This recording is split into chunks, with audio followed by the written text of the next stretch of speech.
tried to get it going or had it going for a little period of time, and then it. Last year they had one kid. I don't know what he did all season, but he competed in districts. Oh, really? Yeah, he was only a freshman. And I haven't heard any talk of if he's around this year. I wouldn't be surprised if they started soon. Yeah. With McGraw being there? Yeah. There was a parent trying to get it going there. Not that long ago, a year or two ago. And there's something in the paper, they had this plan how they were going to raise money to fund an elementary program. Once that got on its feet, they were hoping for the district to start a junior high program. That's always been a little bit of a mystery because they're a bigger school. They'd be able to fill a roster. They fill a roster. Yeah. I mean, smaller schools than them fill lineups. But I said you was done, but you moved to the other side. I'm sorry. You have to get the right group of people started that have a couple votes on the board in their pocket already. Yeah. You know, if you're starting with nine of them against you, it's hard to get 5. You know. Yeah, it is. That is. It would make it difficult. You know what, maybe we can just pull a chair back. Pull just a chair back. Pull a chair back.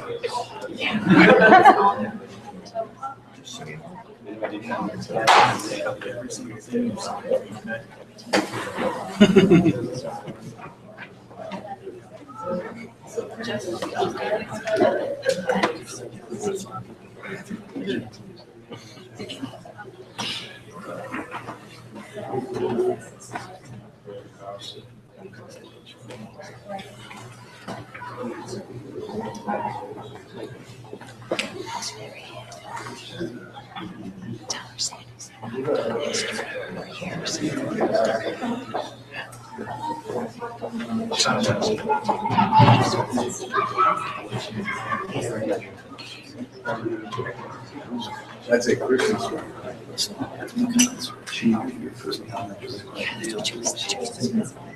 Luckily, I found a parking spot. It's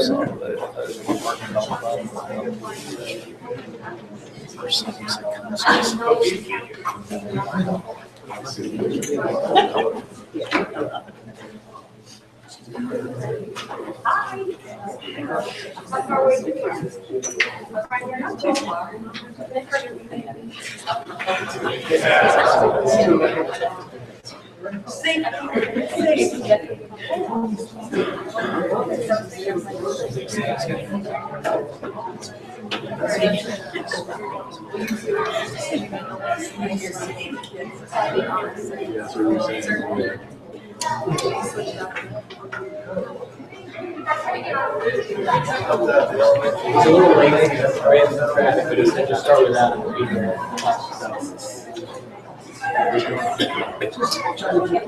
We can all say about hindsight's always 20.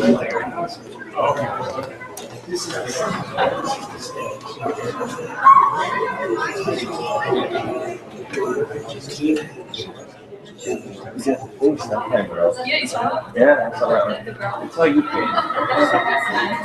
She doesn't like it.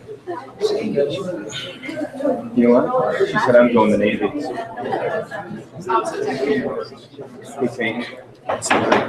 Call me to order. Please rise for the pledge.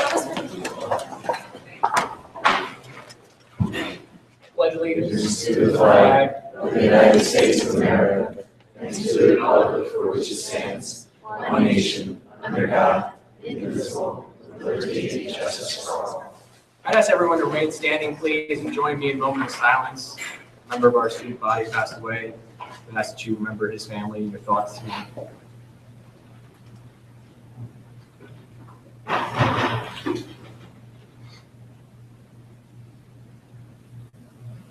Thank you. Passing the recording secretary, call the roll, please. Sue Casey. Here. Jessica Decker. Here. Zach Fisher. Here. Pam Lefty. Here. Zach O'Leary. Here. Zachary Pierce. Here. Chuck Pike. Here. Susan Short. Here. And Deb Legorski. Here. All right. Can I have a volunteer to read the mission statement, please? Be happy to do that, Zach. All right, great. Delaware Valley School District, the educational leader of our community, strives for excellence, with dedication to diverse educational opportunities. Students of all ages are challenged to maximize intellectual, emotional, social, and physical potential. Values, knowledge, and skills are nurtured in partnership with family and community. Learning takes place in a safe and positive environment that respects individual differences. Delaware Valley offers a dynamic core curriculum enhanced by the creative use of technology. Our commitment to lifelong learning promotes success in an ever-changing global society. Thank you, John. Item 2 on the agenda is the adoption of the agenda. Can I have a motion, please? Moved by Chuck. Second? Second? Second by Sue Short. By way of discussion, just so you know, for seating purposes, in my travels, it is very common for me to see the superintendent seated next to the board president. So that's why John is here. I'm not worried about hitting Michael's continued sidebars, although they can no longer happen, unfortunately. So that's why you see the seating there, and then the cabinet directors are now together as well. So just in case you were curious about that, I just wanted to mention that. So, any other discussion about the agenda? All in favor, say aye. Aye. Opposed? The agenda is adopted. Item 3 on the agenda is presentations. I'll turn it over to our superintendent, Mr. Bell, to introduce tonight's presentations. Thank you. Last month, we were able to honor our girls volleyball team, and tonight we're here to honor 2 more teams because we have 3 teams win district titles in the fall, which is an amazing accomplishment. First, I'd like to introduce Miss Audrey Josephite from the cross-country team, and then we can have the girls introduce themselves. So thank you for having us tonight. As some of you may or may not be aware, this is our first District 2 AAA Girls Cross Country Championship meet in Delaware Valley history. So it's very exciting for us. The last 2 years, we've spent time building the program going forward. Fortunately, not everybody can be here tonight due to winter sports and things like that. But those who can make it, I'm going to have them introduce themselves, say a little bit about where they're going to school, what they're doing, and where they place in districts. If you had a chance to see the district meet, it was very exciting this year. It was actually a nail-biting finish. We weren't sure what team had won at the end. But DD came out on top, as you can see. We had our finishes for each girl within 30 seconds of each other, and that is very rare to find in cross country. So, with no further ado, I'll let Angelica here start. I'm Angelica Gooder. I placed 9th at districts overall. I'm thinking about going to college at University of Scranton, and as of running, it's up in the air, but I'd like to. Hi, I'm Peyton Paget. Currently a 12th grader. I placed 8th at districts, and I plan on continuing my running career at West Point Military Academy, where I'll be studying chemistry. Yeah, good choice. Hi, I'm Vanessa Paella. I'm a sophomore, and I placed 86th at state. Just to add to our summary for the season for the ladies, Vanessa here set the new school record for Delaware Valley for the girls. Zach Neckage placed a new school record for the boys. Vanessa was also our top finisher at the state meet. Denali Hutzelman was our top finisher for the girls at districts, and she was also an individual medalist. Kathy Lee could not be here tonight. She was an individual medalist as well as a team finisher going forward. And the other girls were all individual medalists. Petey Kitchen, Kim Kuby, and Sarah McDougall as well. So congratulations to them, and thank you for all of your support.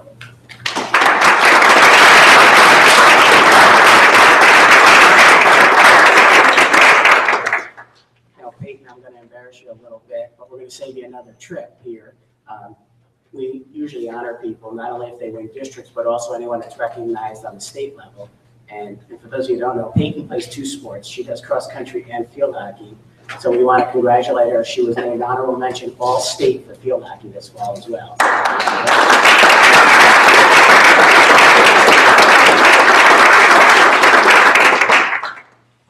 Mr. Fisher's son at the West Point, that's what you got his attention there. Beat Navy. Eventually. Get used to it.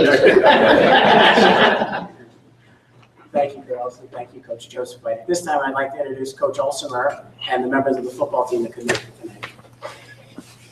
First, I'd like to thank the board for having us here for the recognition. Stand up, guys. I am not going to individually introduce these guys or individually have them introduce themselves because, as you guys all know, football is a team sport, and these guys really, I think, demonstrated how you win as a team and you have success as a team probably. And over the past few years, we've had some very successful teams, but these guys probably demonstrated teamwork more than any group that we've had. Our seniors will graduate here, winners of 2 district titles, winner of an Eastern Conference championship, winner of a league title, and having won 28 games in 3 seasons, which is pretty impressive.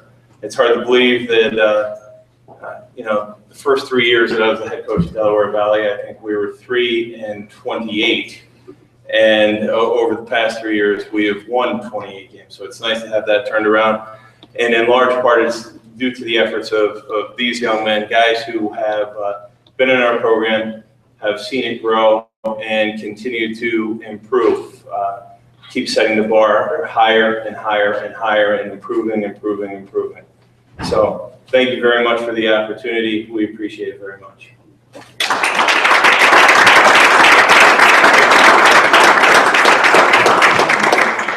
Just one other point of information. We've had, how many league titles? This is our second? Second. Our second league title was 2004? 2004 was the first one. 2004 was our first title. And then the first time we ever won districts was 2 years ago in 2012. But this is the first team to ever win both things, to win both the league and the district. So it's an amazing accomplishment. You guys deserve a lot of credit. It really, really was. It was a heck of a season. First group to win 10 games in a row, too. Yeah, longest Think winning about streak. that. That's amazing. You were undefeated in the state for a long time, right? Yeah. Well, congratulations to you guys and to all you that won accolades through the league and around the area. And particularly good luck to the seniors, those of you who are looking to go on and play next year at college. We wish you a lot of luck. Thank you to both teams. We appreciate it. Any comments from the board? All right, I was remiss and I did not announce, although I did announce before we went into the executive session on the 4th, but I just, by way of, for the record, that the board had an executive session on December 4th to discuss real estate issue and student issue. It's now on the record. Item 4 on the agenda is the approval of the minutes. Can I have a motion to approve the minutes from the regular board meeting held on November 20th and the organization meeting held on December 4th? Motion. Motion by John Robleski. Second. Second by Chuck Pike. Discussion? Okay. All in favor of approving the minutes, say aye. Aye. Opposed? The approval of the minutes is passed. Item 5 on the agenda is reports.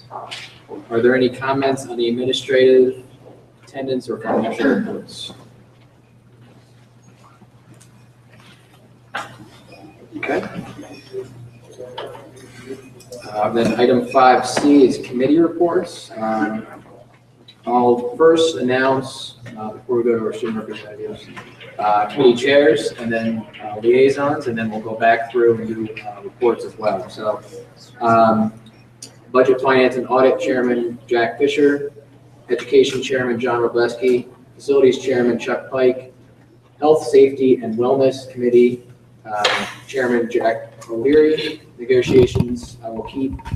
Policy Chairman, I'll hand it back to my predecessor, Sue Casey. Liaisons, co-curricular, Sue Shore, Colonial IU20 Delegate Ann Lutfi, Legislative Liaison Ann Lutfi, Special Education Liaisons Jessica Decker and Pam Lutfi. Okay, so then going back to our student representatives. Okay, so for those of you who don't know me, I'm Brendan Morley. I'm the student council president for Delaware Valley High School. I just wanted to give you guys an idea of, since the last board meeting, a couple of things that have happened in the high school. First of all, last weekend, our student council was successful in hosting our annual Jingle Ball dance. And the way that the Jingle Ball dance works is I always like to tell people, we don't profit off of any of the money that we get. How it works is, it's kind of like a Toys for Tots kind of system where the toys don't necessarily go to Toys for Tots, they go to benefit children in our district. So the admission to the dance is $5 or an unwrapped toy. So then all the gifts that we were given and the money that we get from admission, we go out and we buy more gifts to donate to elementary school students across the district. So to just give you an aspect, we were able to donate about $500 worth of toys to all the elementary schools across the district. Because I know almost all the elementary schools in the district have a dinner before Christmas for the less fortunate families in the district, so all the toys do go there.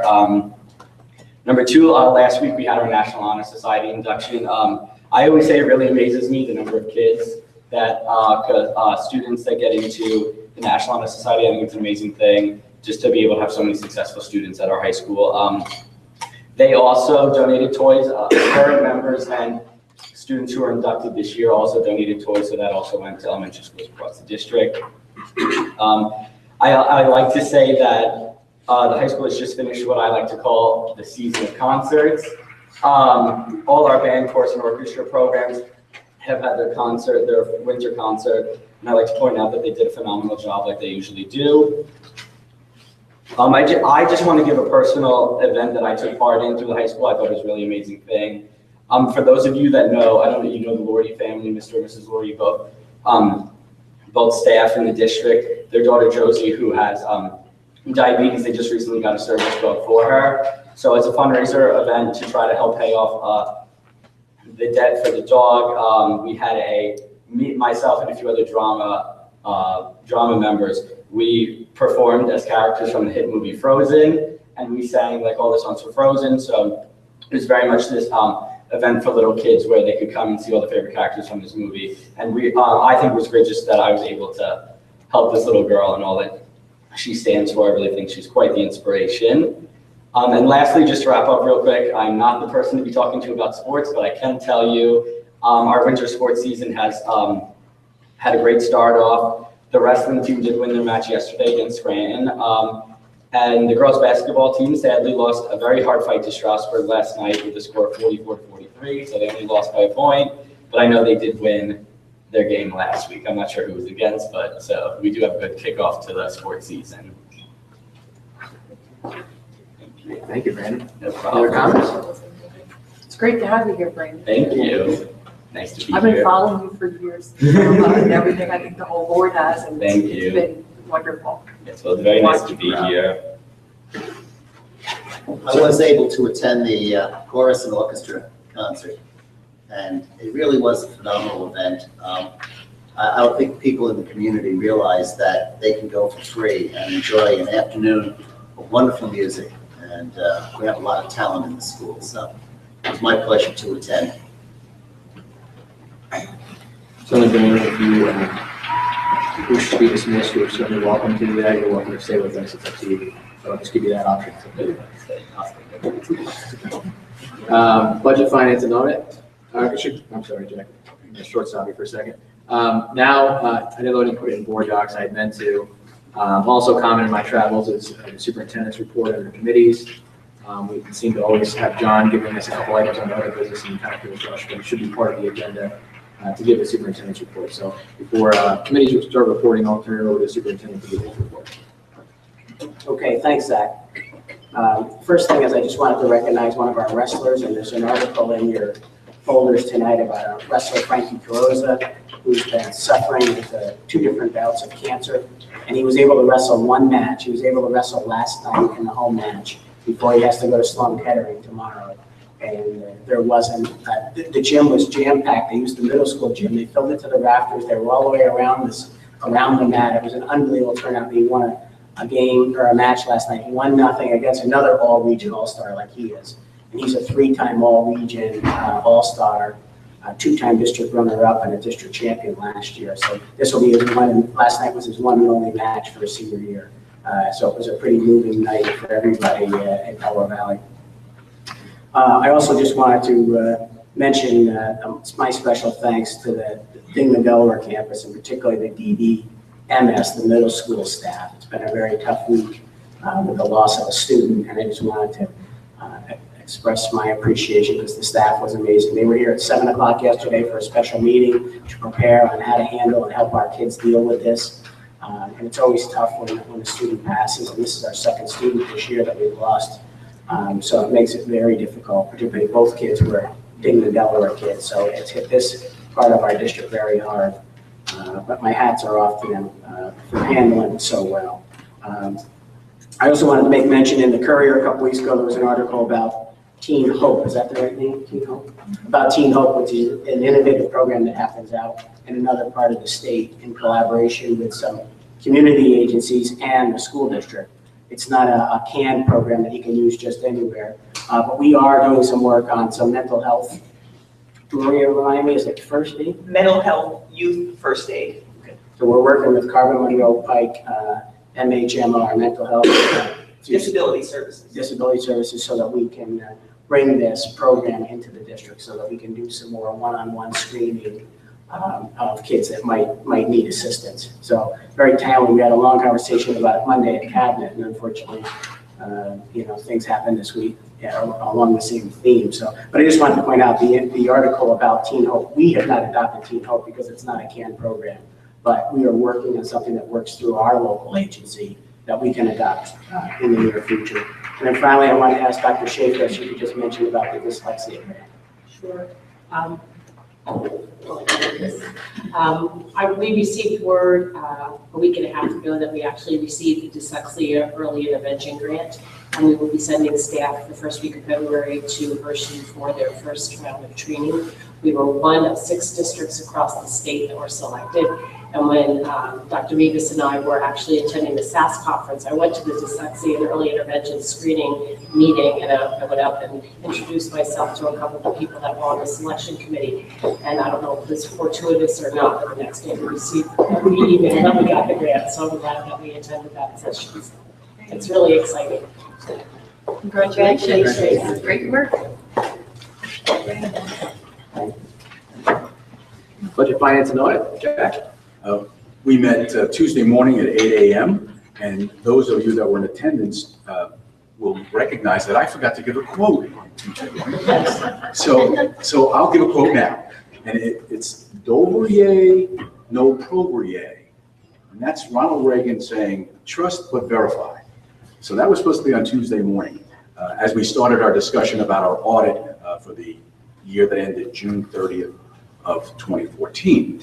And I just wanted to bring up some highlights that you all have it in your packet, I assume now. You should all have a copy of the audit report, right? Everyone's got one? If you want to follow along, that's fine, but I have about 4 or 5 items I just want to bring up. Page 2 is important. We have a clean auditors opinion, again, which is really great news for this district. It happens year after year, but it's by no small chance. It's a lot of work that Bill and staff puts into it to get us that. And of course, there are no findings and no recommendations, which as someone who used to be in this business, I just find amazing. There are 2 items of good news. That's the great news.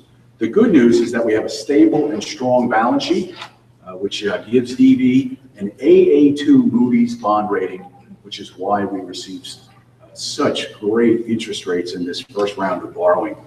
AA2 is only surpassed by AA1 and AAA. So to have that type of bond rating due to our strong, stable balance sheet is really important. In addition to that, we have our committed funds that we're putting money away for our compensated absences. Our OPEB, other post-employment benefits are almost 100%, Bill, would you say 100% funded? OPEB and COMPAP? They are for the obligations that are mandatory to be on your books, yes. So we have pretty much 100% funding for those obligations. And you can find that on pages 43, 44, and 47 as you begin to read through the audit tonight, let's say. But there is some really ugly news, and the auditor was not, he didn't hold back, and that's found on page 43, and of course it's PSERS. PSERS is ugly news for us. At the end of this current fiscal year, we will owe PSERS $100 million. And I can't emphasize it enough that we need to continue to put money away for PSERS. $100 million for a small rural school district is an almost unsurmountable amount of money. But we need to do it piece by piece by piece. And to give you an idea what that means when someone says you owe $100 million as of next June 30th, If the problem is a 20-year problem, it means that for the last 20 years, we've underfunded the pension by $5 million a year. That's what it means. And that is going to continue to grow as we go forward, just like our OPEB, if you look at the OPEB numbers, that's growing every year. But as that grows, we put money aside for it. With PSERS, we need to do more. And I was hoping to have $10 million set aside. We're about 7.3 right now. But the problem will not go away. And right now what happens is incurring of debt is greater than what we're contributing to the program.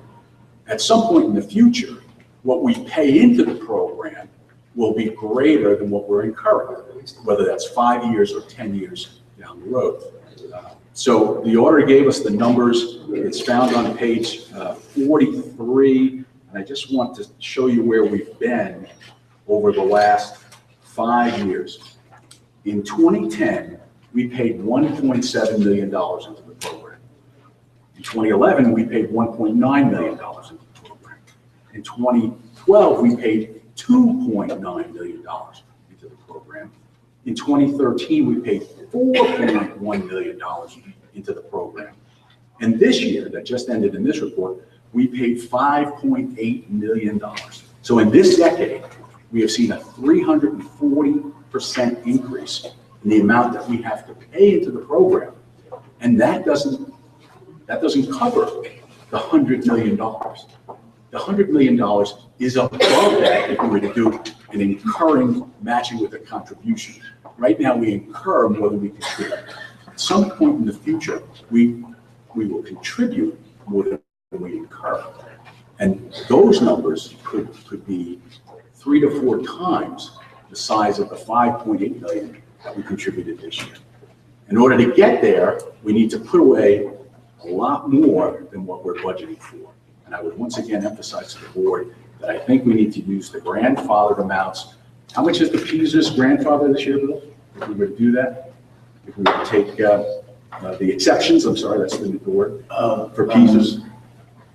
I would say probably in the neighborhood of 450,000, which you'd be allowed to go above the index. Above the index. So $500,000 additional on a $100 million obligation. Over time, we can get there. And we need to seriously consider using the exception again this year. And if you do want to do that, you need to speak to Bill, and John, I'm sorry, and let him know, because Bill would have some work to do by the end of January. So the audit report is wonderful. If you're looking for financial information on this school district, this is the place to get it as of 5 months ago. And as we go forward, we need to seriously consider how we're going to deal with the PSERS crisis. And everything I've read is the state doesn't want to touch it. It's a crisis that no one wants to go near. So that's the good news. The bad news, some ugly news, but overall, it's a good audit report. And just by way of for the record, because you don't want to make assumptions in terms of what Jack's talking about, but the state obviously brings the dollar amount up that districts and local districts have to contribute as a share of their total cost for the pension. So last year, I think we went from 16.9 approximately up to a little over 20, and now we're jumping this year to 20, a little over 25%. So essentially $1 in $4 local districts, not only just us, but across the state, owe as a share of the cost for their pension for every one of their employees. So that's why it's an issue. Those rates are set by a board that PSERS sits, and they set those rates. They vote on them. How they determine them, that's not my decision. That's based on actuarial reports and whatever they decide. But absent any reform, they go up. So that's what we're talking about here in terms of that. One thing I think worth mentioning though is the GASB requirements in terms of coming on the books. And if you want to explain that. On June 30th of 2015, GASB 68, the Government Accounting Standards Board, is forcing everyone to put onto their books this tremendous obligation for PSERS. And what it does for us is, if you were to look at the financial statement now, as of June 30th, we have a very good debt to equity ratio. Next year, it'll be just the opposite. We'll have a very terrible debt to equity ratio. We will lose all of our equity. Think of it if you own a home for many years and you've paid down your mortgages, as we've paid down ours, and suddenly someone says, oh, by the way, you owe $350,000 on your home, and it just is thrown on there. That's what's happening on June 30th of 2015. We won't find the numbers out until January. Next year, it's going to take a little bit longer to get the audit done because of this tremendous change. So next January, maybe early February, we'll be finding out exactly what that number is. But Paul Murphy, he said it's probably in the vicinity of 3 times your payroll. And our payroll is roughly $34 to $35 million, which is again why we have to be very, very conservative in how we let the payroll grow over time, because that number will then influence what we're putting on the books in terms of a liability for the future. So thank you, Zach. GASB 68 is coming. We've known this for 5 years. You've all heard me talk about GASB 67, 68, and so forth. It's here. This is it. This is the year it hits the books. It's not, obviously not just us that has to do that, but I think it's a way of, sort of a veiled way of making local districts look like they're, not as frugal as they should be in terms of their accounting practices, but it's really just a way of displaying data in the books, and it's not something we can't control. But I just wanted to mention that so everybody was aware of it.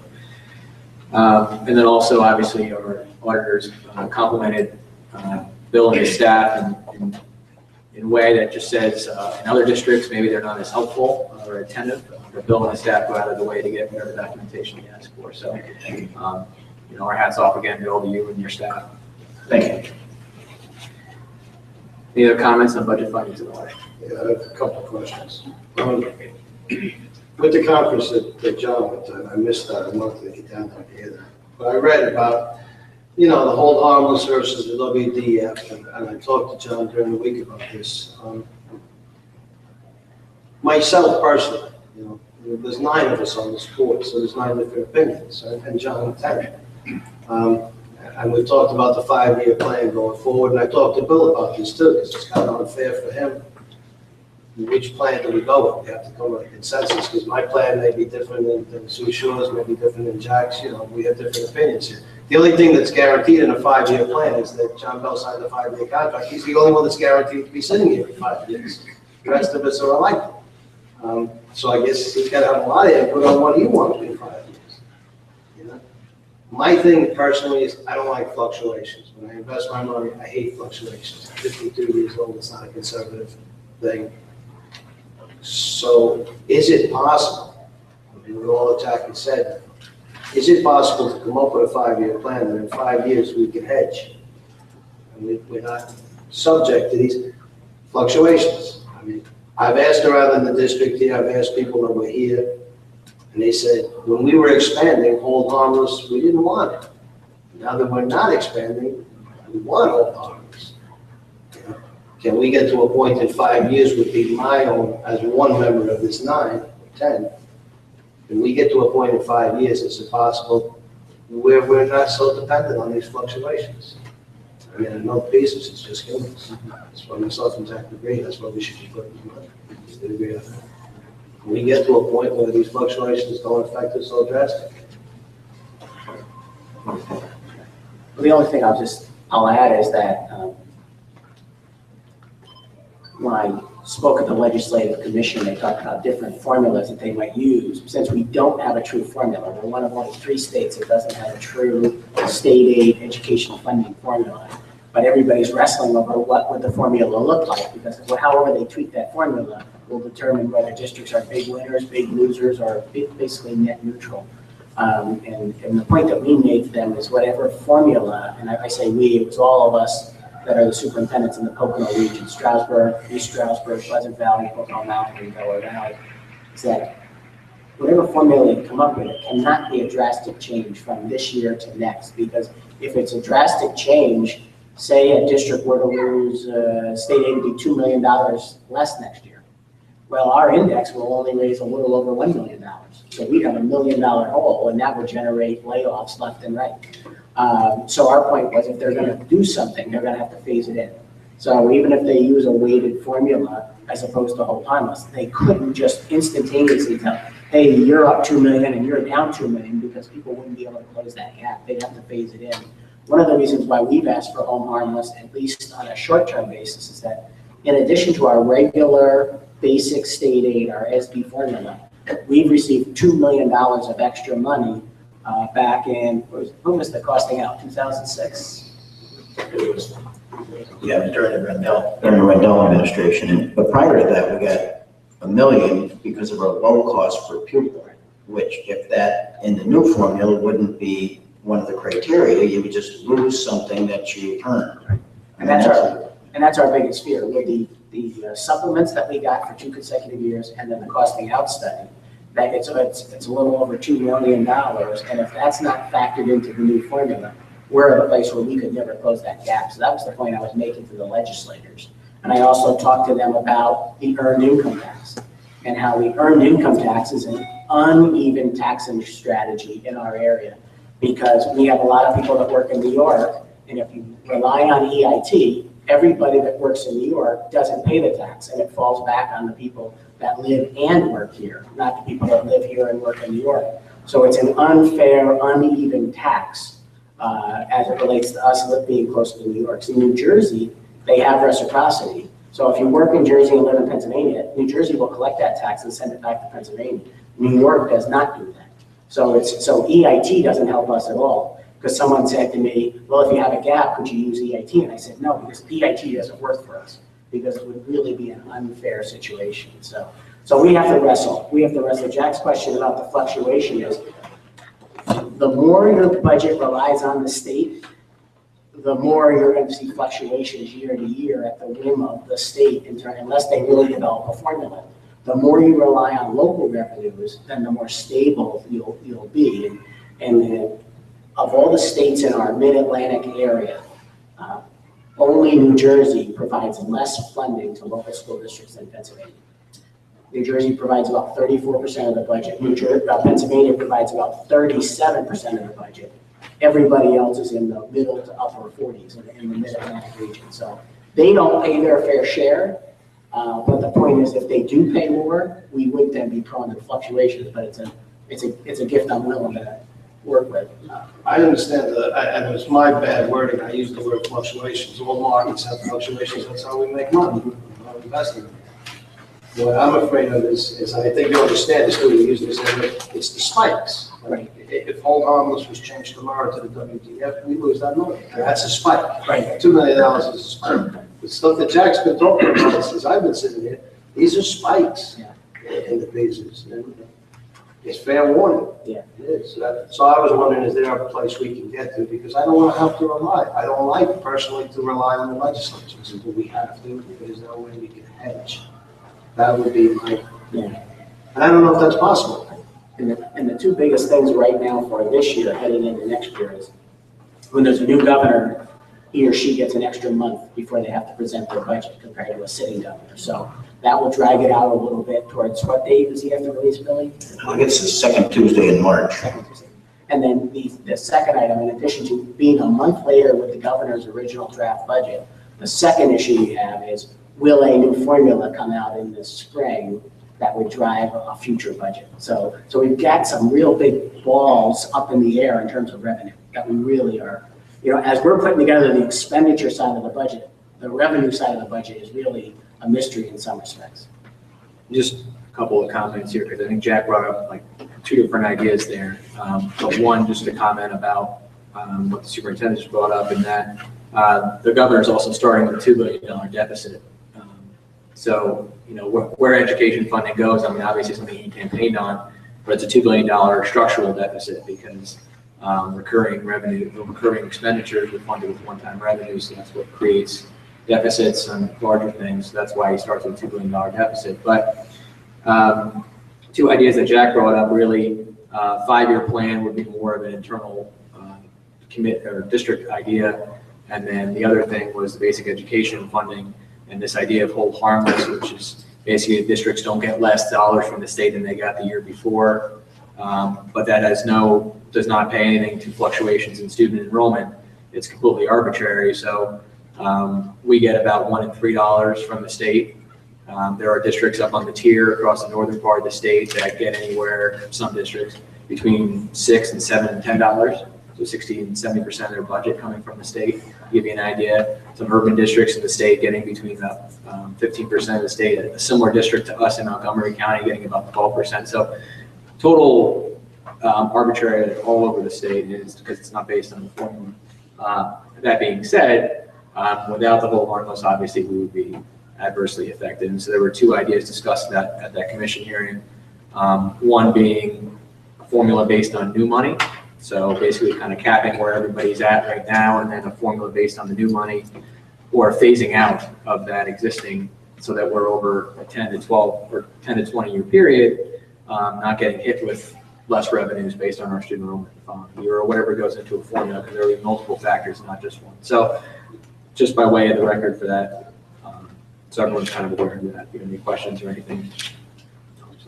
I just want to ask you about the PCERS. I know that they just come out with a report saying that there was the investment returns. It was 14.9% as opposed to the typical 7.3%. How does that, I mean, I realize that this is, you know, a Band-Aid over a broken arm, but does it show us any hope, you know, for this year as far as, you know, the state contributions are, you know, or at least, is there less state money that we tied up in, you know, their obligations to PCERS that could benefit us, as, you know, even if it's not through PCERS? Well, what I've read is that we did have a good year.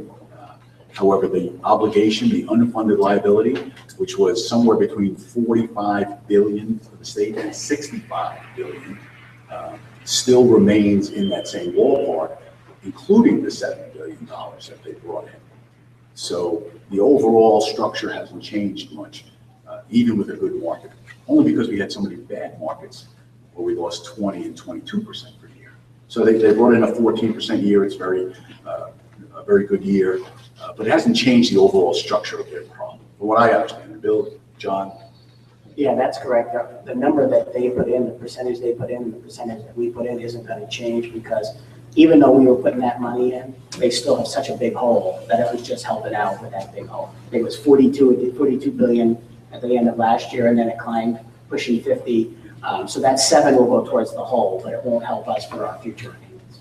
Not unless we really have a run of, we'd have to have an amazing stock market run. And we've really had a good run. We've had a really good run in the market the last couple of years. And it has doubled since 2009. So we haven't heard anything that it would change our percentage. That will still go from 21 up to what we go to next year. Over 25, 24, 25. 25.84 is next year's, but what they did, Jessica, a couple of years ago, they knew they needed like 30%, and they didn't want to go from, at the time, 16 up to 30. So there was a law passed that it actually had collars on it. So those rates are predetermined, even though it doesn't totally take care of the liability. It eventually is going up to 32, I believe, as it stands now. So those collars are still in place. But, I mean, there's other legislation that's been pending, but that will be the rate unless they somehow change the system and things like that. And if they change the system, even for like new employees or something like that, even further than they've already have, or affect current employees, you know, if they don't affect the current employees, it's going to take a long time for that to have any impact. So, and they still had that bond. Remember, they were going to buy bonds at really low rates to help this liability, and that kind of just faded away. That may come back on the burner. So there are some legislative things, but I don't know if it's going to affect next year's rate. And as you know, our employees, they contribute to the pension plan also. And the older employees are somewhere between 6.5. The new employees are at 10.5. So that's the same dramatic change that we're seeing, is that even the employee share is up 40 to 50 to 60%, and may go higher. Well, I mean, in New York, who's reformed their pension system, when there's Tier 6 teachers now. So I mean, they've kind of, you know, across the board over the years, they've adjusted it so that they didn't have this problem. I'm curious, the 0.84% goes toward healthcare premiums. Yes. There's a So, small portion of that. right, it's very small at this point in time, but I have to wonder if in the future if we'll see that escalating to help resolve that problem also. How did they sneak that in? I missed that. Jessica, you brought up New York, which is interesting. Their teachers' retirement system is a separate corporation, separate from the state, so that they never had to rely on the state, because that's how we got into this predicament. The state stopped putting in their fair share every year and created a huge hole. If they would have continued to contribute every year what they were supposed to contribute, we wouldn't have a $50 billion hole. And now you know why in New York, the teachers were smart enough to have their own standalone program. Because theirs is 100% funded, it's all covered. That's really where you get into responsible budgeting, irresponsible budgeting. As you go up and down in terms of the rate increases from local districts, is it the ones that know that it's gonna go back up again and are planning for it, or the ones that then take that money when it goes down and spend it on something else? So that's the unfortunate part about the way that it works, but. Yeah, a couple questions or comments? All right, education, John? No report tonight, Zach. I have just one comment. I know in the past when we did education, I know Bill Guzman was big on doing monthly meetings, and the administration was big in terms of setting the agenda in conjunction with the committee chair. And I'm not saying we can have to do those every month, but certainly as we get into curriculum and approval of courses and all that kind of stuff, it'd be nice to do those discussions in the committee. Just a suggestion, obviously as chair, you have discretion over that, but it's my opinion. I agree with you, Zach. I think it's a good idea to have the time to sit down and discuss those issues separately. We just have to pay attention to how many committee meetings we have. Sure. With policy ongoing and other issues. We'll make that decision when we're there. Okay. All right, facilities, Chuck? I guess we have blank on Part D and Part E that we're voting on this evening. The elementary school is moving along on a schedule. If there's anything to report there, that's off schedule. No, we're doing fine. I think the 28 approvals that we needed, we're now at 27 out of 28. This morning we were issued the zoning permit. To actually the one we post on the board at the electrical site, when you go out there on the property. So we got that. We got the letter from the water authority yesterday, and then that triggered approval of the zoning permit today. So the only thing left is DEP, and things look very positive there. So hopefully right after the new year, we'll hear from DEP, and then we can start the bidding process. Okay, health, safety, and wellness, Jack? As far as safety, I've talked with John and Chris Lordy about a few things, but they can't be discussed in public. It's the issue of safety. I know there was a newspaper report out, and we commented on our DVSD.org on a child being child in a van. Somebody trying to coax a child into a van. I know what I would like to see is what I do myself, is that I deliver my child, either myself or my wife deliver a child to the bus driver every morning. And that bus driver delivers the child to school where she's safe. And the same is done in reverse into my home. So it's the bus driver that sees my child first and sees my child last every day. And everything from the morning she opens the door to receive my child till the day till the time comes when she lets the child off. I know she's being looked after. From what I understand and what I see, you have a lot of parents letting their children walk to that bus by themselves, and that's the point where anything can happen. That's the point that we can't provide safety at that point. I know the local communities, the gated communities, many of them have started talk about neighborhood watch programs, which I think is very good. More eyes, more safety. So, but I think we're doing a fine job of what we're doing, and we're constantly, I know Chris Lordy is very much into constantly improving, and I know John is as well, and it's nice that I'm included in those conversations. On a personal thing, I guess wellness, we could say, this concert we're having here tonight, this young man's in the drama club, and I've seen a lot of plays in the school. I got to help out the Delaware Valley Elementary School do their Christmas concert. You see these kids, we're doing a fantastic job. some of these kids, it's just amazing the talent that we have here in the school, and what these kids do.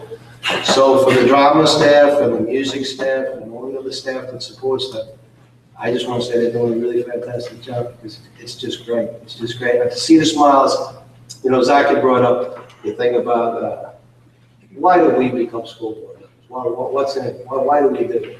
I go to this thing the other night and I see all these smiling children's faces. That's why I do it. Because, you know, it's really fantastic. It's great to see it.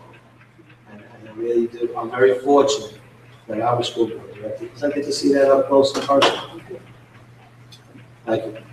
I'll just jump in. I heard the term the other day, bus walkers. I had never heard of such a thing, but I guess a lot of communities who don't have buses to take their kids to school have like these designated bus walkers.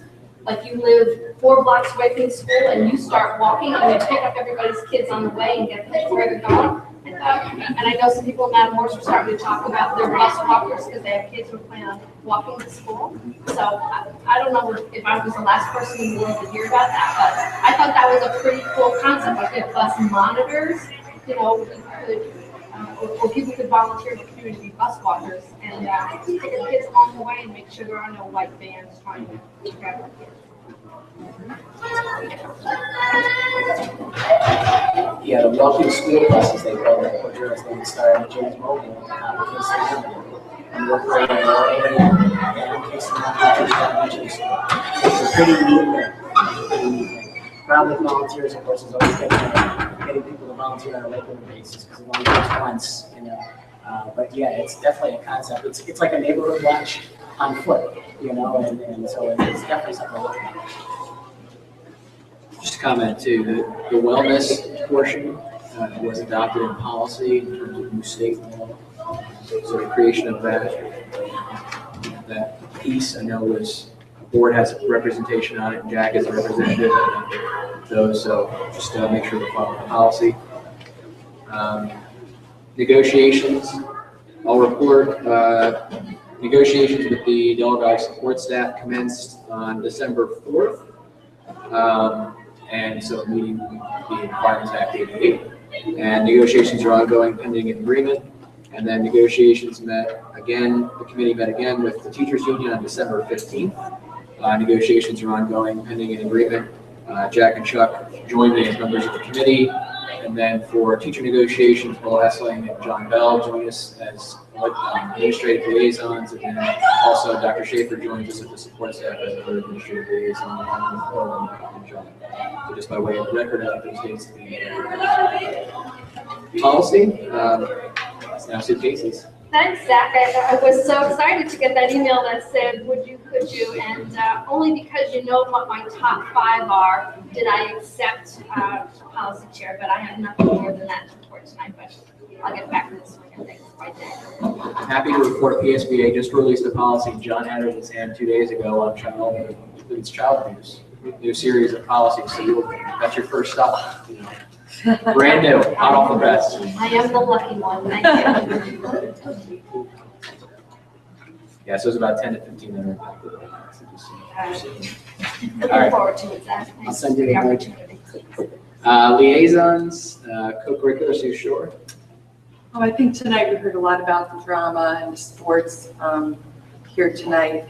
And one thing I think that we all agree on and want to keep doing as a school board is acknowledging how it helps children being involved in school, whether it be with the music, with the clubs.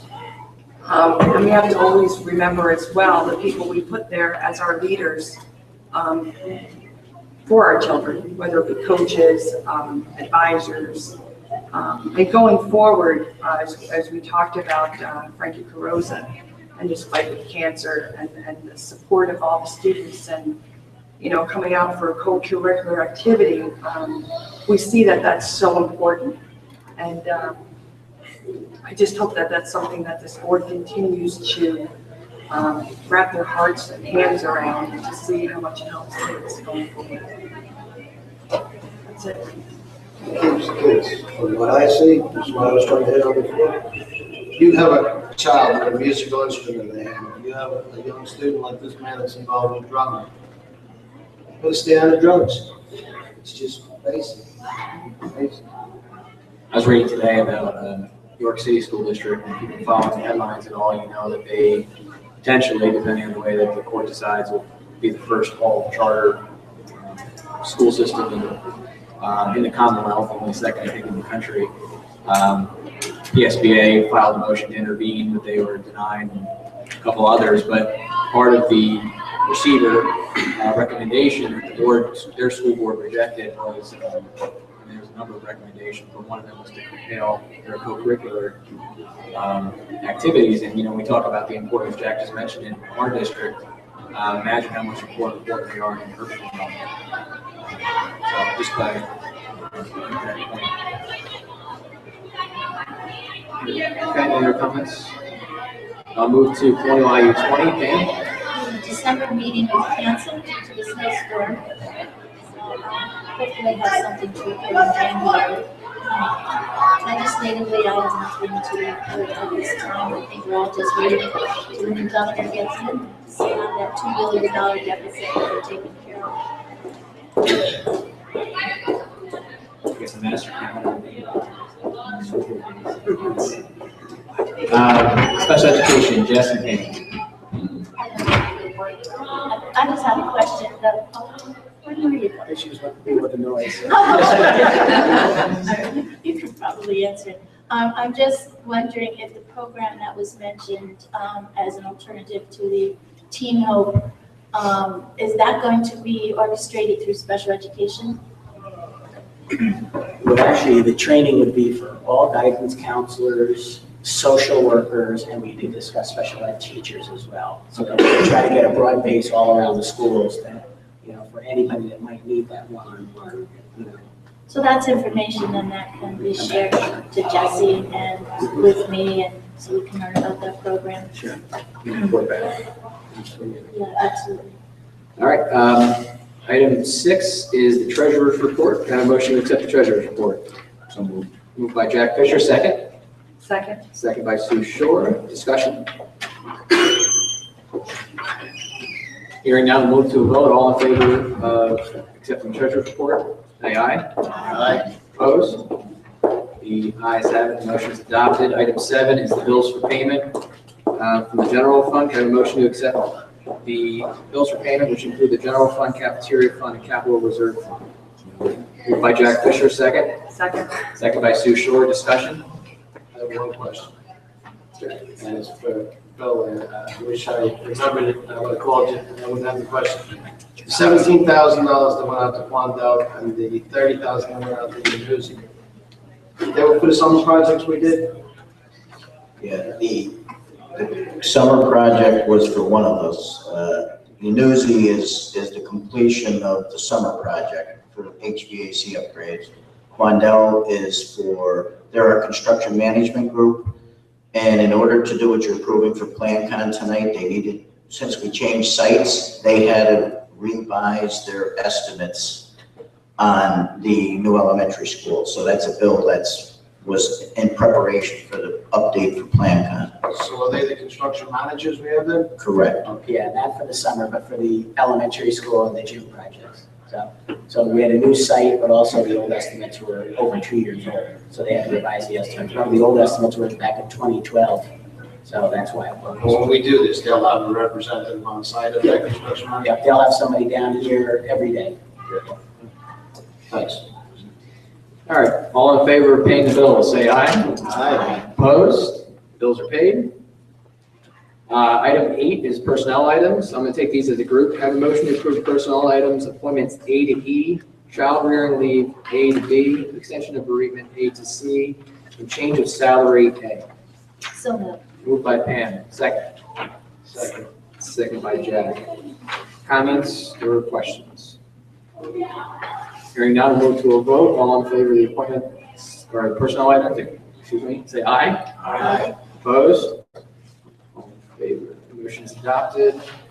We have a need for an executive session, so I will take a motion to move into executive session for student issues and personnel. Motion by John Robleski. Second by Chuck Pike. All in favor? Aye. Opposed? We will return.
Okay.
Sit around.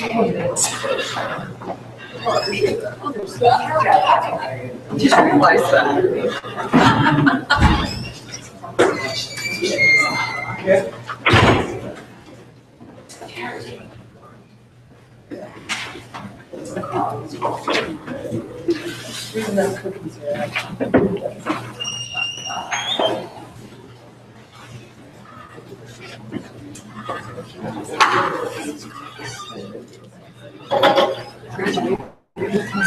Oh, is that right?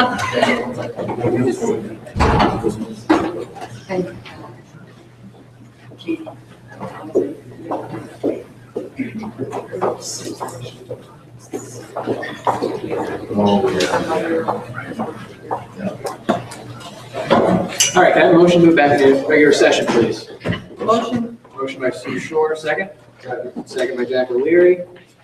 We are back. Item 9 on the agenda is items for approval. May I have a motion, 9A, approval of additional volunteers. It's an attachment in your agenda. So moved. Moved by Pam, second. Second. Second by John. Discussion? All in favor, say aye. Aye. Opposed? The ayes have it, the motion is adopted. Item 9B is the expulsion of 2014, 2015, 10009798 through on or about April 26, 2015. 90 days. Motion, please. Motion. Motion by John Robleski, second. Second. Second by Chuck Pike. There is no public discussion on this item in accordance with the school code. All in favor, say aye. Aye. Opposed? Motion is adopted. Item 9C is the expulsion of student number 2014, 2015, 100109996 through on or about April 30th, 2015, in 90 days. Motion, please. Motion. Motion by Jack O'Leary, second. Second. Second by Pam. Again, no public discussion. All in favor of approving the agenda item, say aye. Aye. Opposed? Motion is adopted. Item 9D is the approval of Plan Con Part D for the New Delaware Valley Elementary School, the Weiss property, which outlines the project accounting based on estimates as prepared by Berkavich Design Associates and authorizes the submission of the same to PA Department of Education. Motion, please. Motion. Motion by Chuck Pike, second. Second by John Robleski. Discussion? All in favor, say aye. Aye. Opposed? The item is adopted. Item 9E is the approval of Plan Con Part E for the New Delaware Valley Elementary School, the Weiss property, which outlines the project design and development as prepared by Berkavich Design Associates and authorizes the submission of the same to the Pennsylvania Department of Education. Motion, please. Motion. Motion by Chuck Pike, second. Second. Second by Jack O'Leary. Discussion. All in favor, say aye. Aye. Opposed? Motion is adopted. Item 9F is the approval of additional career and technical education occupational advisory committee members. Item 1, construction trades, Ben Hogan, the owner of Hogan Homes. Item 2, electrical occupations, Robert Hug, the owner of the Ship Shop. Motion, please. Motion. Motion by Jack O'Leary. Second. Second by Chuck Pike. Discussion. Okay. All in favor, say aye. Aye. Opposed? Item is adopted. Item 9G is the acceptance of 2013, 2014 audit report by Murphy, Doherty and Company, certified public accountants. Motion, please. Moved by Jack Fisher, second. Second. Second by John Robleski. Discussion. Which we discussed during our committee reports, basically. Any other discussion, comments, questions? Hearing none, we'll move to a vote. All in favor, say aye. Opposed? The agenda item is adopted. Item 9H is the approval of board policies 1 through 7. You'll see those as attachments. Motion, please. Moved by Jack Fisher. Second. Second by Chuck Pike. We discussed those in committee. Questions or comments? All in favor, say aye. Aye. Opposed? The item is adopted. Item 9I, I'll read it with a little word altering, and then we'll discuss it. The approval of the purchase of the PSBA Value Pass for an amount up to $999. Motion, please. Moved by Jack Fisher, second. Second. Second by Sue Shore, and I'll discuss this since I put this on the agenda. One of the things I'd like to do as a board, and assuming with your blessing and the approval of this, is I spoke with the superintendent, and on our work sessions, I like to do from 7 to 8, and 8, and do a hard stop at 8, and then move to what Sunshine Law calls a board conference, which is an opportunity for training and professional development for the board. Team of 10, and then we have all the full Bill Hessling in there too. I'm sorry, Bill. You get to join us. And we'll basically, PSBA will be rolling out the first of the year. We'll kind of be the first board to do this. This is sort of just my idea on how to utilize it. A series of online courses, but basically what they are is a narrated PowerPoints, which cover any number of topics. They're all put out by the association and developed. The curriculum was all developed by them. I had nothing to do with it in my position, just so you know, that was all developed before I got there. But something that's been long overdue with the association. The topics are from roles and responsibilities to anatomy of the contract to collective bargaining courses, Robert's rules, anything that you would need, that we need as a board, as board members, because, and I've talked about this with some of us up here, it's sort of difficult to find resources sometimes on the nuanced nature of the work that we do on school boards. So it's good that the association is putting this out. And I think it's going to be a tremendous resource for directors across the state. So each course lasts about 45 minutes to anywhere of upwards of 2 hours. What I'd like to do is do one together each month after the work session at 8 o'clock. Obviously, I'm not going to go the 2 hour one. Be respectful of everyone's time. But then individually, assuming we do the value pass rather than pay for courses individually, it allows every director the access to every one of those courses individually. So you can do them in between on your own. If you're up late at night, if you're bored, those kind of things, you can do that. And you can stop it and go back to it later, all that kind of stuff. I think it's a great resource. I think it's going to be a tremendous thing for us.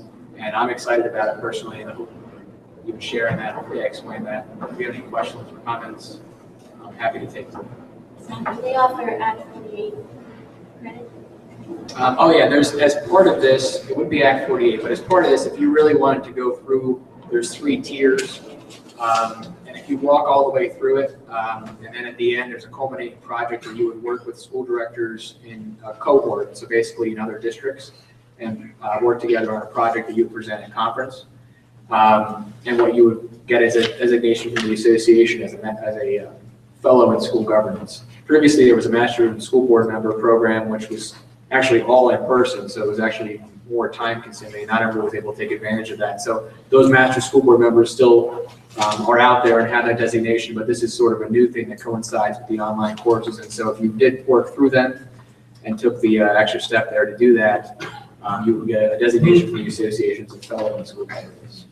So the time requirement is dropped? You don't have to put X amount of years in to achieve that? I don't know that answer that question. I'd have to find out. Thank you.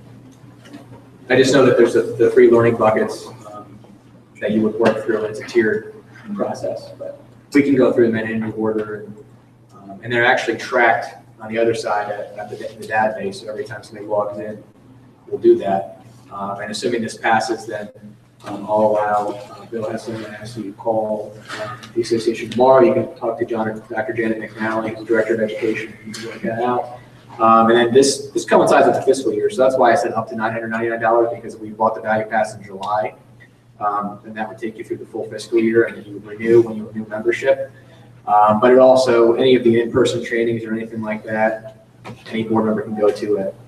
It covers the whole gambit. But purchasing the value pass for this allows us to obviously use any one of the courses on our own individually, not just once a month together. So Zach, a question or maybe a comment. I remember going to school board boot camp 16 years ago when I first came on board. A lot of the information that we got in that weekend-long conference was enlightening and really important. But we have quite a few members on this board with many years of experience sitting as a school board director. And I'm wondering how necessary some of those topics are for some of us. We're not talking about a great deal of money, and I think a program like that could be useful for some board members, even some like me who haven't brushed up on some of those topics for 16 years.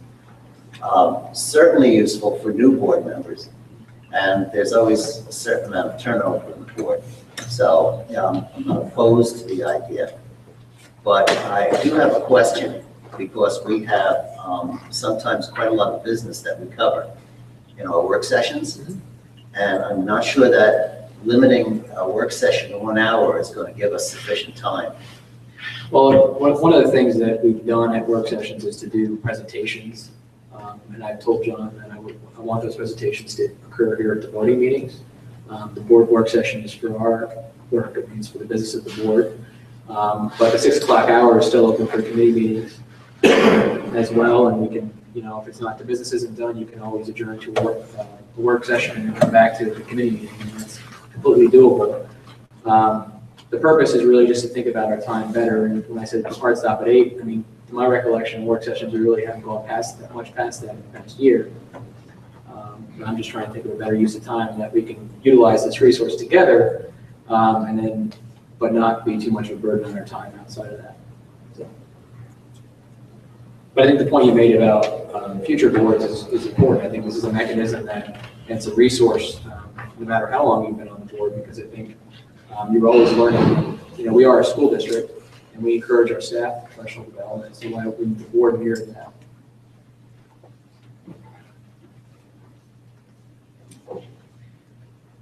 I'm going to abstain actually, but all in favor say aye. Aye. Opposed? No. Okay. I don't know to the value I can make from now. Okay.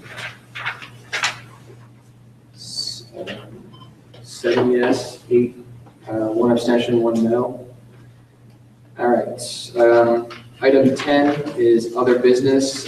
We have 2 motions that I'll read. Can I have a motion to approve the uncompensated leave of absence for Stephen Cholish from on or about 1/4/2015 through on or about 8/16/2015? Moved by Jack O'Leary, second. Second. Second by Sue Shore. All in favor say aye. Aye. Opposed? The item is adopted. Can I have approval for the appointment of Ann Fagan as a long-term substitute for the Dingman, Delaware Elementary School from on or about 1/5/2015 through on or about June 6/19/2015 at a salary of $51,450 prorated, placing Stephen Cholish. So moved. Moved by John Robleski, second. Second. Second by Sue Shore. Discussion? All in favor say aye. Aye. Opposed? The item is adopted. And under other business then, I'll go to other members of the board. I guess that would be me. Most of you know here, maybe a lot of you don't, with regret, I am going to have to resign from the school board. Thursday nights will no longer be available for me. I have talked to Brian Carso, who was running for school board a year ago, and he is willing and ready to go if this board chooses to go that direction. He was the next highest vote getter, and that's who the people have voted for. So as myself, when I first came on, I was replacing a board member that was on for a year, and it wound up going to the courts, and the judge had said that he went with the next highest vote getter, and that was me, and I've been here ever since. And I really can't say enough about the district. That's about it. Sue, I just want to say thank you for your service. I think a lot of people, you wouldn't necessarily know the passion and dedication that you put in your time on the board, and certainly from a personal point, your mentorship and friendship to me and my time on the board. I know we've stood alone a couple of times, way back when I first got on the board on a couple of items, and you no doubt have been a tremendous resource to this district. So we're very sorry to see you go. I'd also like to thank Sue for her service. You mentioned the word passion, and Sue, you certainly have had a passion for education and for this school district. It's been a pleasure working with you, and very sorry to see you go. I don't want to have a judge appoint somebody to fill Sue's position. I would like to see the board accept resumes from anyone interested in that position. But that's my opinion. So and I certainly have been through a lot of campaigns together and a lot of issues together, a lot of coffee chats together. You are highly dedicated and very loyal board member. And so I will miss you greatly. And I have complete confidence in supporting a candidate or an individual, such as Brian Carso. And I would like to honor Sue's request for the direct appointment, and then let candidates come forth in the next election. I think the way it's always been done, we brought people in, like I was brought in myself. I had to stand before this board. I think that's open and transparent. I don't think the public likes these direct appointments. Nothing against Brian Carso, he's my neighbor, I like him. And we should stand before the board, just like all of us, I did. I know Sue Casey did it last night. I think that's only fair. And I'm sorry to see Sue go. We've had some good conversations. I really haven't got to know her too well. But I'm not happy with having to replace her. So that must mean I like you. That's not an easy thing to do, but I'm, for you as board members, there may be times I'm on the other side, so I'm better off over here. but I will always, be here for the kids, and it's just my time. It just doesn't allow me to do it right now. Other than that, I try and sit here for forever, but family comes first. So. I'd like to say that there was a time in this district when extracurricular activities were considered not necessary. And I think Sue, over the last decade, let's say, I don't know how long it's been, has turned around that entire process where the community now understands that academics and athletics and artistic endeavors all go together. And I think your leadership with the co-curricular board has been excellent. We're going to miss you. Still have a lot of work I wanted to do, so I may be a pain in the audience sometimes, but I'm not giving up completely. Oh, that's my key to talk, man. We said pain. Yeah. I just want to say thanks, Sue. I mean, I've only been here 3 years, but you've been a great asset to us and to me as a newbie here as the rookie. So I want to say thank you. If we were retiring a number, we were giving number 54, because it seems like whenever she's all fired up and she calls me, on my phone in my office, it has a clock of how long the conversation goes. And when she's fired up, it seems like every call is 54 minutes and so many seconds. It's always 54 minutes. So Julie says, Sue Shore is on the phone. And I'm thinking, okay, did I have 54 minutes or not? And I'll say, Jesus, here we go. She's all fired up. And about 2 weeks later, I realized after sleeping on it that, she's spot on with what we need to do next. So thank you so much. You're still welcome to call me. Okay. And as my leaving words, I will say to the board, with the co-curricular, it helps students in so many different ways. And one thing that we see is academics. You say, wow, this kid got a scholarship because they were one of the top students. There were 6 very close friends of my son's, and they brought in 1.5 million in scholarships just between the 6 of them through their time in college, what they will do. Some were Division III, Williams College, Carnegie Mellon, some of our top schools, and they were academic scholarships. But if they didn't play the sport, they will tell you them themselves, and I asked them permission to bring this out to the board, they probably would have not gotten the scholarships that they have. So whether it brings a child out of his loneliness to be part of something, it's wonderful to change A's to B's, scholarships for their future.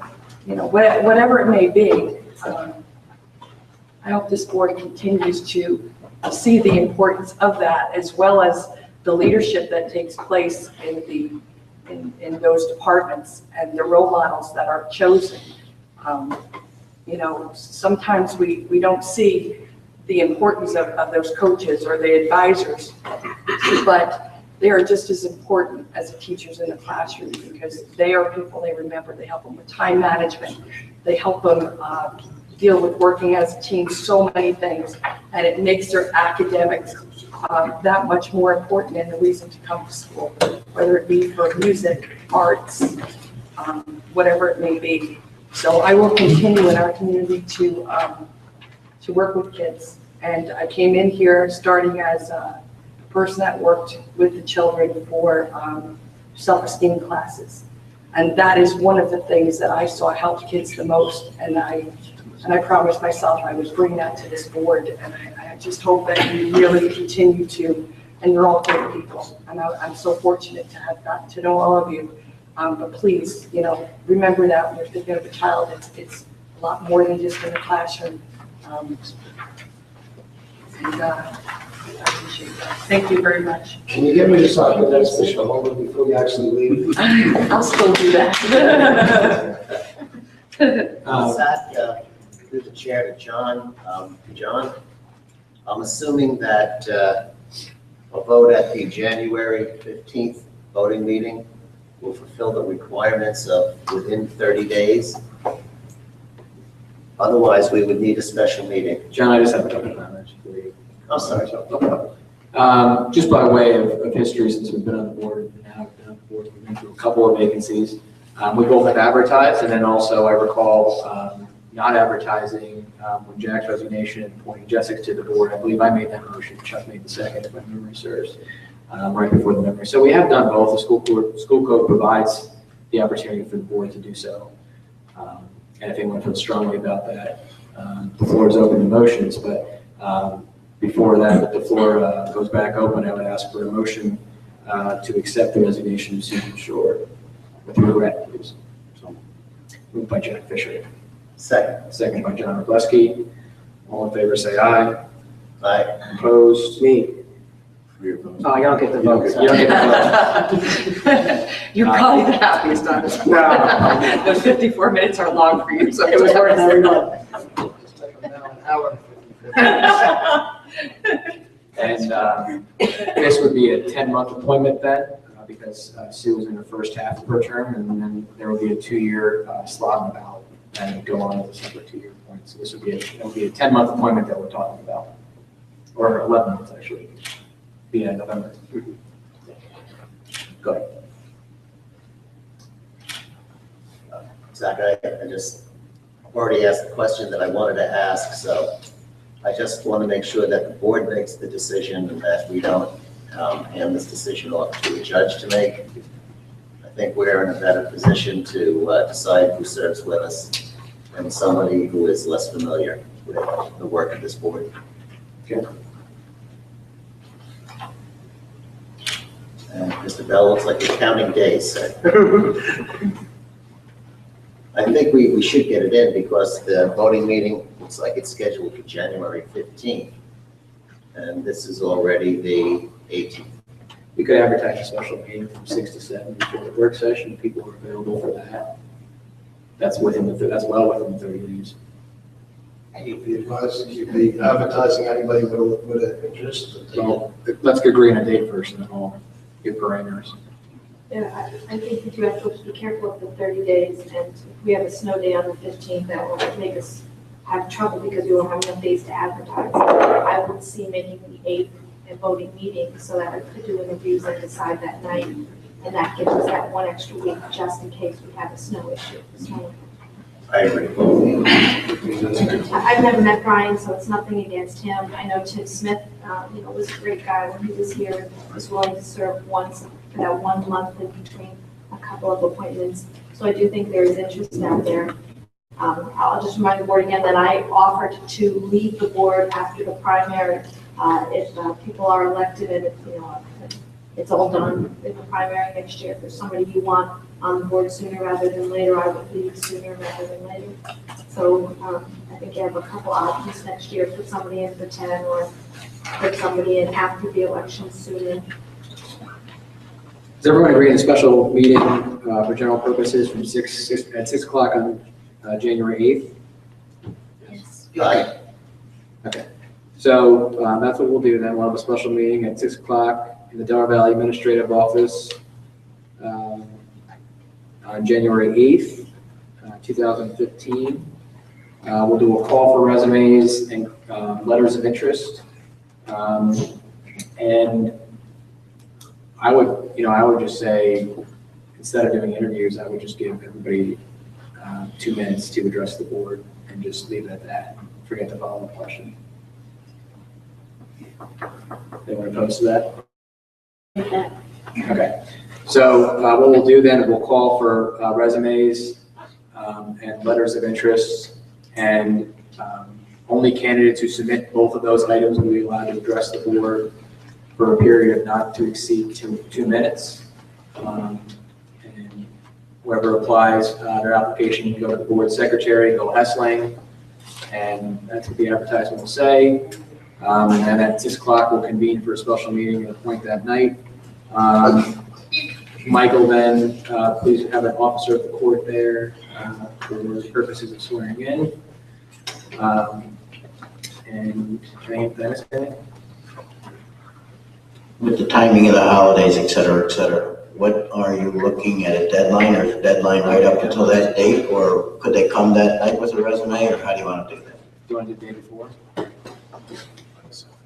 So January 7th at 12 p.m. January 7th. Could I just voice my opposition to that? I'll say very quickly why. Opposition to? To the thing with the 2 minutes, and. You want me to give you my reason for that? You have to put in, I'll just tell you how I feel about it right now. I never turned in a resume here, because I'm not a resume, I'm not a piece of paper. And I can't judge a person by 2 minutes. I'd rather have them, let them have 5 minutes. In 5 minutes, I can get an idea. You know, this is not personal. I can turn around and just vote for Brian Carson. But what I want to see is open and transparency. That's what I want to see. And I need more than 2 minutes to hear a person, not to judge one. And I don't judge a person on a piece of paper. So that's my own opposition to it. So I'd rather see 5 minutes. 5 minutes is fine. I mean, the purpose is not to go to have some kind of time limit. So 2 is just my number. If there's an arbitrary number if you want, we'll change it to 5 minutes. Is there any objection to that? No, but my purpose is not having follow-up questions because it exposes the board to liability when you have different follow-up questions for different candidates. So that was my reason for that. But 5 minutes will be. Any other questions? So we are sticking to the resume. Resumes and cover letters. Yeah? Okay, thank you. Up to 5 minutes. Up to. All right. Sounds good. Any other items of other business from the members of the board, members of the public? My name is Akira Mirabito. I'm the class of 2013 graduate from Delaware Valley. I understand we're doing a lot that's really amazing, academic-wise, sports-wise, theater-wise. I saw like U.S. News, we're getting silver, also recognized by the Daily. However, I'm speaking about my peers who also graduated and graduated last year, as well as with the seniors. There's 2 main keys that I'm noticing in our education system. So in 9th and 10th grade, the guidance counselors, I think they could do a little bit more as well as for the STEM majors more or less. There's kids who want to be doctors, but they're not taking the STEM classes that they need to take. And they're kind of in for a shock when they graduate about the classes that they have to take in college. This goes for engineering as well. If they want to do engineering, they need to be taking certain classes that puts them on those tracks. We have the business, which is great. My brother did that program and he's well off from there. As well as the kids who don't go to college, there could also be more of an emphasis on, yes, there's trade, there's that option in the military. And then the other key point that I'm noticing is the resources. So in 9th grade, it's kind of just like, oh, this is your time. There needs to be more of an emphasis that this is where your education starts for college. College starts in high school. They don't look at middle school, they look at high school.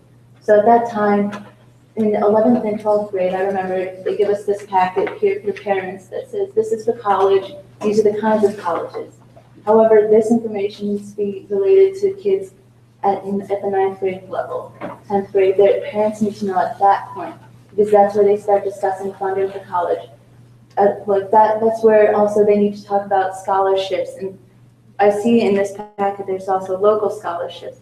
However, that doesn't really help fund college, so that's the last bit after you got in. And you already said, I'm committed to here, which is the May 1st deadline for most colleges. These come out June 1st, that whole scholarship ceremony. Yes, it's beneficial, but these scholarships are for the first year. I'm not even sure if there's actually some that repeat, but there's more scholarship programs out there, especially one that I'd like to announce is QuestBridge, which is for low income. And surprisingly, there's a lot of low income families here with free and reduced lunch. And if these resources are given to them from a 9th grade level, there's a lot more that can be done so that they can see what they can achieve. Because there's kids, I'm from Northwestern, and I speak to other kids at my school who come from public schools around the nation. They have kids 5 kids at a time going to Ivy Leagues. And what I think is, why can't Delaware Valley do that? We need more resources given at 9th grade level so they can do better throughout their time here. 11th grade, it's too late to turn around, to magically become an A student. Even if you are, 9th and 10th grade are reflective. Colleges can only see so much, so that's where it comes in. That 9th grade year, it's valuable, where we need guidance counselors to help guide them. You want to be a doctor, you should take the chemistry, and then from there you need to take AP chemistry. You need to do well in those classes so colleges can see. That's where the emphasis needs to be. Because I see kids even going to HOSA. HOSA is great, but some of those kids just see that, yes, I want to be a doctor, and then they don't have the chemistry and the STEM sciences, this math and science background that they really need to succeed in college. So that's my 2 points that I want to say. The guidance from the 9th grade level, and then the resources that need to be given to parents. Because there's a lot more ways to fund college. Yes, you need to demonstrate financial need. But I know students who are valedictorians who go to Ivy Leagues. Ivy Leagues are amongst the schools that pay 100% financial need guaranteed.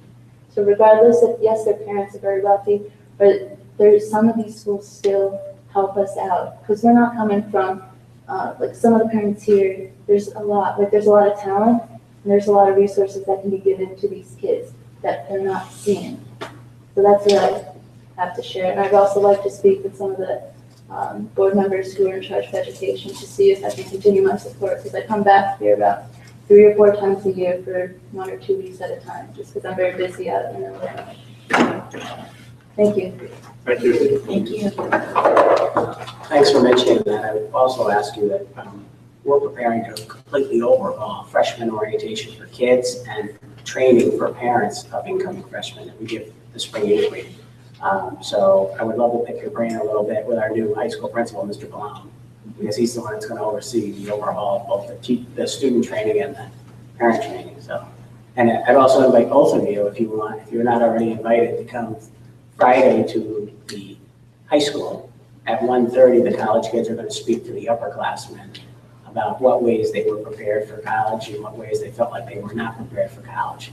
That helps the teachers and the kids to have that information. But that's 1:30 in the 11-12 CAF, 1:30 on Friday. So you're both welcome to come to that. Okay. Tomorrow. It's been a long week, but thankfully it is Friday. Yes. So I think everybody's coming around 1 or 1:15, but we're going to start at actually 1:30 with the other class. Okay. Thank you. Sure. Any other items of other business? We'll move to announcements then. There will be a special meeting for general purposes on January 8th at 6 p.m. in Delaware Valley Administrative Offices. There will be a work session of the board on January 8th at 7 p.m. in Delaware Valley Administrative Offices. And there will be a regular meeting of this board on January 15th at 7 p.m. in the Shmola Elementary School cafeteria.